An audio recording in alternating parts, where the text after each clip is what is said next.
আসসালামু আলাইকুম ভিউয়ার্স, কেমন আছেন? আশা করি ভালো আছেন। আলহামদুলিল্লাহ আমরাও ভালো আছি। টমেটো দিয়ে পুঁটি মাছের হলুদের গুঁড়ো, মরিচের গুঁড়ো, হলুদের গুঁড়ো, লবণ দিয়ে দিচ্ছি। সবকিছু একসাথে দিয়ে মিক্স করে নিচ্ছি। এখন পেঁয়াজ কুচিগুলো দিয়ে দিচ্ছি। সবগুলো এক একে দিয়ে দিয়েছি। পরিমাণ মতো তেল দিয়ে দিচ্ছি। এখন মিক্স করে নিচ্ছি। টমেটো, কাঁচা মরিচ, ধনিয়া পাতা কেটে নিয়েছি। এখন বসিয়ে দিয়েছি মাটির চুলার মধ্যে পুঁটি মাছ দিয়ে টমেটোর ঝোল। এখন দিয়ে দিয়েছি কাঁচা মরিচ, টমেটো দিয়ে পরিমাণ মতো পানি দিয়ে দিচ্ছি। এখন দিয়ে দিচ্ছি বিলম্ব একটু টক হওয়ার জন্য।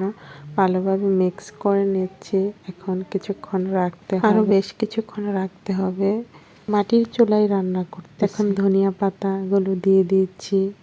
দিয়ে ভালোভাবে মিক্স করে নিচ্ছি।